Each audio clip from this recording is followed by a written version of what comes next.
There was a time when nearly every house in the neighborhood displayed this same sign. An outsider passing by might have assumed there was an election or something, but the reality was something else: bike lanes. The city of Toronto had proposed a project to connect two disjointed trails through a new bidirectional bike lane.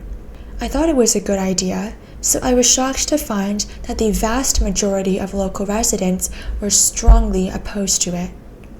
Not only did they start putting up signs on their front lawns and in their shop windows, they also started an online petition gathering over 200 signatures just to block it. Why were they so against it? I decided to look into the claims made on their posters and in their petitions to learn more about their perspectives. The top of their poster reads, "Keep Marlee Avenue safe!" Safe for whom? Studies have shown that biking infrastructure actually reduces accidents and increases safety, not just for the bikers themselves, but also for pedestrians and even drivers. I doubt the bike lanes would make Marlee Avenue less safe. The middle of their poster calls out for no lane reductions. Now, this is something that I could understand, if there were any planned in the first place. Given that Marlee Avenue is a two-lane road, with one lane heading north and one south, any reductions in the number of lanes would have drastic impacts on mobility. But the project was never planning on removing any lanes in the first place. As seen in these before and after illustrations, there are 2 lanes for drivers before and still 2 lanes for drivers after. But what about the width of the lane? Well, they were planning on narrowing the lanes, but they were narrowing them to standard widths. This implies that the widths are currently greater than standard, and they're just narrowing them to, but not below, the standard. Then where is the space coming from to make these bike lanes? Well, this has something to do with the municipal right-of-way. At the edge of each property, where the lawn meets the curb or the sidewalk or the road, there's a strip of land that belongs not to the homeowners, but actually belongs to the city. The plan was to move the sidewalk onto this municipal right-of-way and use the freed up space to install the bike lane. Ultimately, I thought that the claims on their posters weren't really justified by the evidence, so I decided to look into their petition to see if I could gather more information. Their petition breaks down their concerns into 4 main categories: safety, traffic, environment, and property values. For safety, there were concerns raised about drivers being able to back out onto the road. Given the bidirectional nature of the bike lane and the movement of vehicles in both directions, I do recognize that it can be challenging for drivers to back out.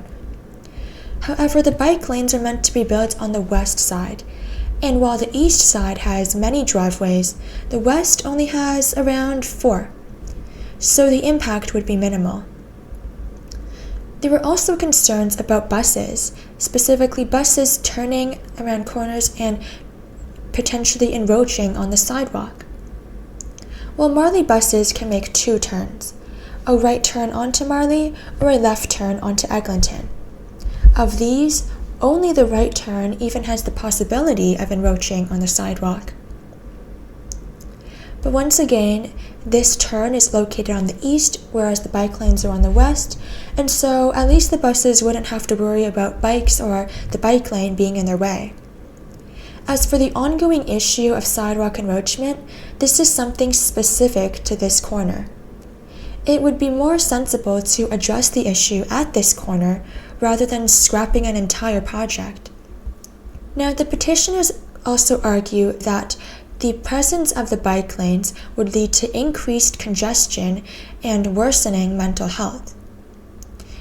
Currently, the roads are shared, meaning that bicycles, cars, and other wheeled vehicles are all sharing the same stretch of road. There's not enough space for the cars to overtake the slower bikes, and so they're currently stuck behind them in a queue. By giving the bikes their own separate region of the road, this allows the drivers to have the road space to themselves. this would actually reduce congestion. And in terms of mental health, as the driver, would you rather be stuck in a traffic queue behind the slow bikes, or would you rather have this lane to yourself? Which would be better? Moving on to the environment, the petitioners argue that there would be issues with snow removal.